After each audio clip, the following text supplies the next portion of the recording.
Hello everyone, and welcome to another Miniature Monday. I'm Scott, and today we are continuing on with part 2 of our Shipwreck build. In the last episode, we finished up the first of 3 levels of this ship, so let's go ahead and get to work on the second level.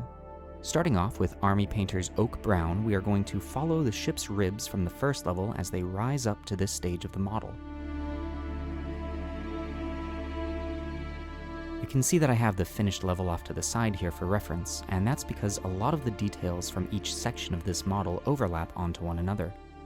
I want to make sure that I match the coloring of those details so that when the whole piece is assembled, there's no disjointed details. Moving on to Vallejo's flat earth, we are going to highlight the railing of the upper deck. Typically on wooden ships, there is a decorative trim that will line the upper section of the vessel, and the railing is often included in this category. It offers the practical function of helping people not to fall overboard, but when painted a different color or varnished, it makes the ship look a little fancier. So with this color, we are going to go ahead and highlight that slight difference. Now on to Vallejo's German Gray, we are going to hit the mounting point of what remains of the mast.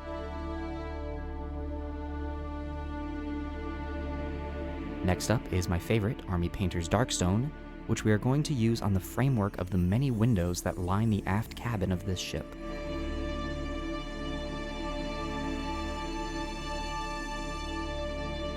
And for the windows themselves, we are going to use Vallejo's Blue-Gray Pale.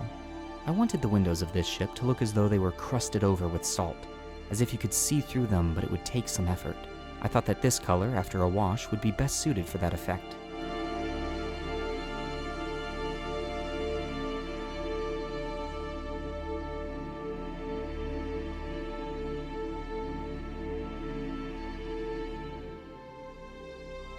Revisiting the Oak Brown, we are going to darken the roofs of the window outcroppings in the captain's cabin.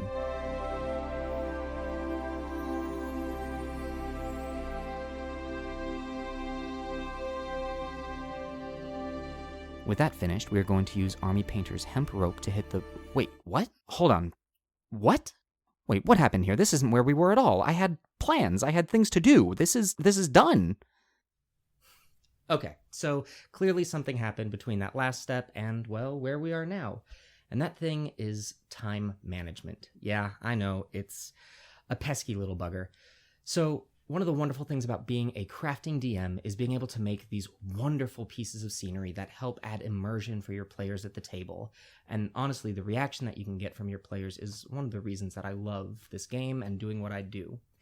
Now, one of the downsides to that is you don't always know when you're going to need a piece of scenery, and when you do know you need it, you might need it pretty quickly.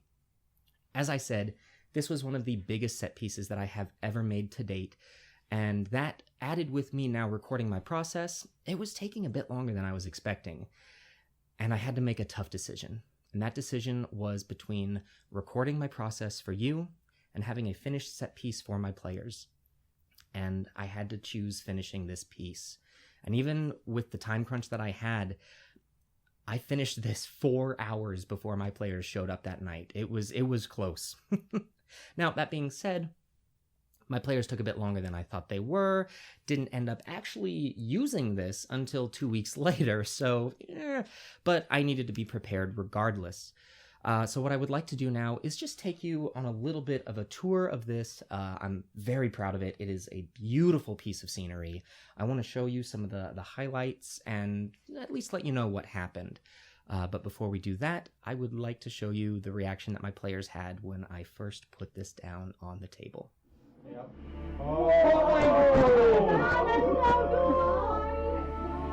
Oh, and that's why I love doing what I do.